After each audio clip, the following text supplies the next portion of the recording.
Hola mi gente, hoy estamos acá desde San Pedro de la Sierra tratando de profundizar en un tema que a todos nos interesa, tiene que ver con la globalización. Hoy estamos con nuestro colega y amigo Edwin García Millán.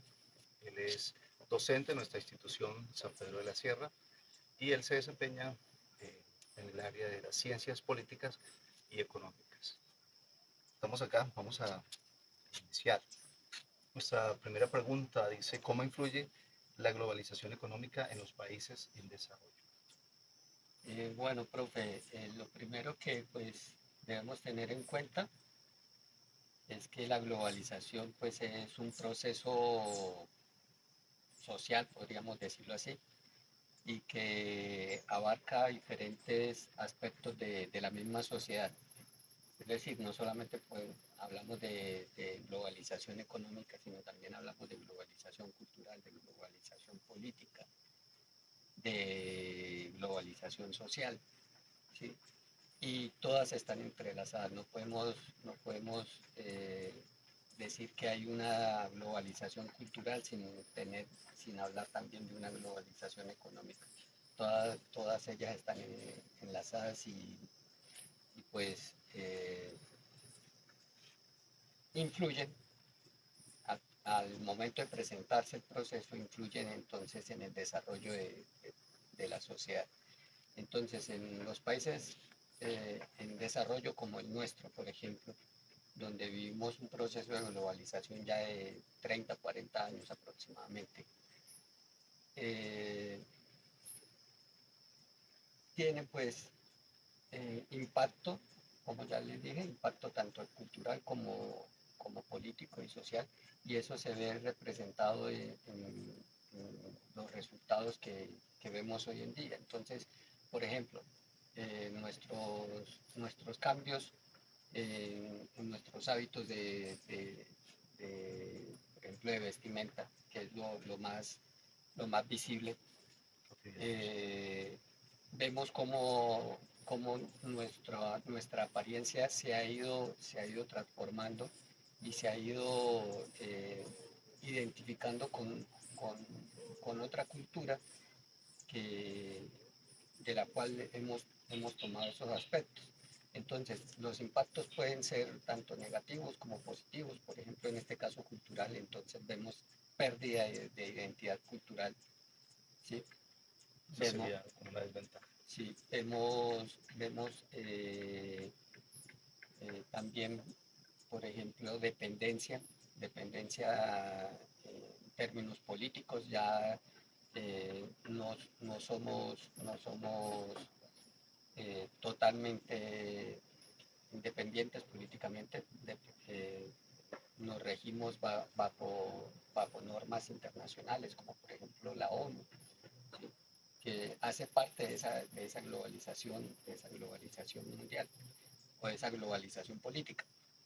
En términos económicos, entonces, por ejemplo, generamos dependencia de los productos importados, del comercio con el exterior. Ya no solamente producimos para suplir nuestras necesidades, sino producimos también en búsqueda de acceder a diferentes mercados a nivel mundial. Entonces, todo eso hace parte de esa globalización. Entonces, impactos positivos, eh, podemos hablar de crecimiento económico como un impacto positivo, como desarrollo tecnológico también podemos hablar de un impacto positivo. Mayor seguridad en términos políticos, por ejemplo, cuando hablamos de tener que cumplir con normas internacionales, si con acuerdos internacionales, entonces hablamos de mayor seguridad o estabilidad política. Esos serían algunos aspectos positivos. Aspectos negativos, entonces, por ejemplo, la dependencia, ¿sí?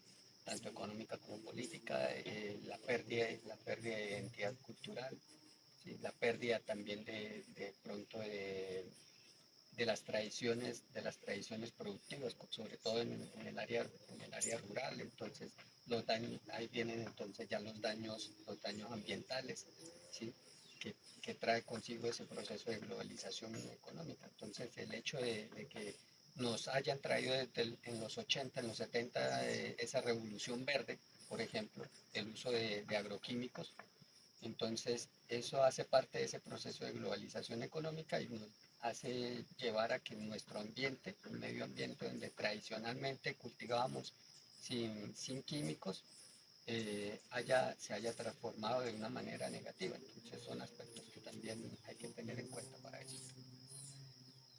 ¿Cuál sería el impacto que tienen las empresas multinacionales, digamos, en aspectos más relacionados con el empleo y la tecnología?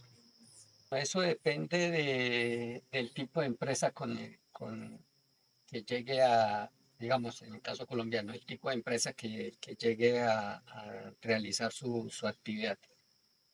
Entonces, tenemos empresas extractivistas, como por ejemplo las mineras, ¿sí? Que su impacto es negativo para el medio ambiente. Tampoco tiene un impacto, digamos, trascendental para el tema de generación de empleo. Eh, entonces, en ese caso, son más los impactos negativos que podemos encontrar que los positivos, además de que pues las políticas del Estado en aras de atraer esa inversión hacia el país, eh, o da muchas concesiones a esas empresas multinacionales, como por ejemplo el tema de las regalías, el tema de la distribución de las utilidades, ¿sí? Entonces, en términos por ejemplo, de las empresas extractivistas, pues es más lo negativo que nos deja, ¿sí? Que lo positivo. Por ejemplo, en la actividad petrolera o en la actividad minera que le dije antes, o aquellas empresas, por ejemplo, que vienen a explotar monocultivos, como por ejemplo lo de la palma africana, que llegó con varias empresas multinacionales a hacer explotación y arrasaron con grandes extensiones de bosque para hacer sus plantaciones de palma. Y pues igual el efecto en cuanto a ingresos para el Estado o para la sociedad, pues son relativamente pocos comparados al daño que ocasionan ambientalmente. Ya otras empresas de otros sectores, como por ejemplo las empresas del sector comunicaciones, por ejemplo, ellas tienen un impacto positivo porque desarrollan o permiten a la sociedad acceder a nuevas tecnologías, como las tecnologías de telecomunicación, de desarrollo de, bueno, las empresas estas de celulares, ¿sí? Entonces, o de Internet, tienen un impacto más positivo que las que se dedican a la extracción. Igual las empresas multinacionales, por ejemplo, de tipo industrial, de tipo de producción industrial, también tienen un impacto positivo en la economía porque pues generan empleo, pero también el problema con esas multinacionales, por ejemplo, industriales, es el impacto que tiene con la pequeña industria colombiana, ¿sí? Que puede ocasionar un desplazamiento o el cierre de muchas de esas empresas, lo que pasó, por ejemplo, con Coltejer, por ejemplo, que era una de las grandes empresas nacionales en el término de textiles y que posterior a la apertura que se vivió en los 90, eh, pasados que menos de 20 años, la empresa quebró. Entonces, el impacto que pueden tener las empresas multinacionales, pues depende de las características de esa empresa. Ahí se mira cómo las políticas internas, o sea, directamente como las leyes que establece el Estado para regular la economía, también tienen su impacto, ¿no? Porque finalmente son ellos los que determinan, ¿verdad?, cuáles son las condiciones para que una multinacional o una empresa exterior pueda, digamos, implantarse o establecerse en un país para ofrecer como tal su servicio. Eh, Pregunta, profe, ¿cómo afecta el crecimiento demográfico a los patrones de consumo a nivel global? Eso depende también de dónde se esté dando, dónde se esté dando ese crecimiento demográfico. ¿Sí? Entonces, eh, observamos, por ejemplo, eh, los mayores índices de crecimiento poblacional se dan en aquellos países de bajos ingresos, ¿sí? En los países subdesarrollados o en los países más pobres del planeta. Entonces tenemos mayores índices de crecimiento, por ejemplo, en África, en Asia, eh, en América Latina, ¿sí? Eh, donde pues ese crecimiento poblacional con muchas necesidades y pocos ingresos, pues en realidad no va a impactar demasiado en el tema del consumo global, ¿sí? Porque en realidad lo que está generando es mayores necesidades, pero no mayores niveles de consumo de la población. Entonces, el aumento del consumo de la población y la tendencia al consumo de la población lo dirigen en los países desarrollados. Ellos son los que tienen ese liderazgo, tienen los ingresos suficientes, su población, su sociedad tienen los ingresos suficientes para, eh, digamos, determinar hacia dónde o cuál tendencia de consumo se da. Ellos son los que están consumiendo las tecnologías de punta en términos de comunicación, en términos de digitalización, por ejemplo, en términos de consumo de electrodomésticos de alta tecnología o de automóviles de alta tecnología. Toda, ese, toda esa tendencia de consumo la dirigen los países desarrollados, que son los que menos tasas de crecimiento poblacional tienen. Entonces, en sí el aumento de la población a nivel global no es que determine, no es que tenga influencia en la determinación de las tendencias de consumo, ¿sí? Sino es el aumento de los ingresos en aquellas sociedades de mayor desarrollo que son los que en realidad están determinando el consumo del mercado, están determinando la pauta de hacia dónde se dirige ese consumo. Y nosotros, como parte de ese proceso de globalización cultural, tendemos a querer semejarnos a ellos, ¿sí? Entonces recibimos la información eh, de, de qué, qué, es lo que se está consumiendo en esos países, qué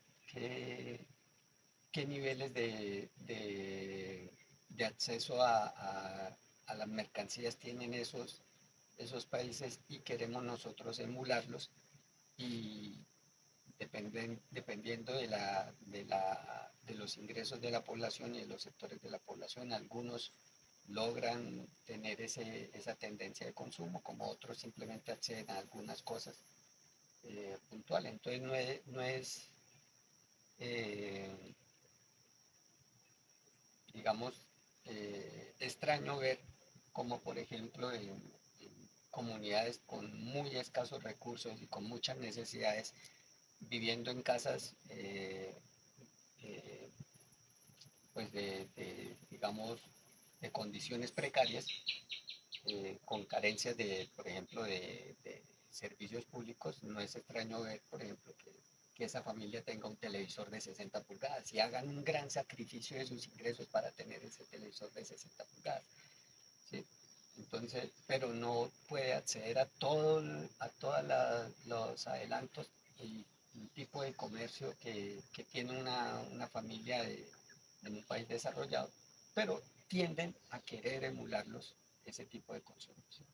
Bien, ahora ya para cerrar un poco este tema, ¿qué relación existe entre el aumento de la clase media en países en desarrollo y el consumo de bienes y servicios? Es decir, estos factores de qué manera se relacionan con el estatus social o con digamos, la calidad de vida. Aquellos países que logran mejorar sus niveles de ingreso y esa mejora de los niveles de ingreso se ven reflejados en un aumento de la clase media, ¿sí? Que la clase media, pues entonces lo entendemos como aquellas familias o sector de la población que logra mejorar sus condiciones de vida a través de estar mejor capacitados, a través de poder acceder a una estabilidad laboral eh, eh, bueno, de mejores condiciones que aquellas que no tienen esa estabilidad, poder mejorar o estabilizar sus ingresos, ¿sí?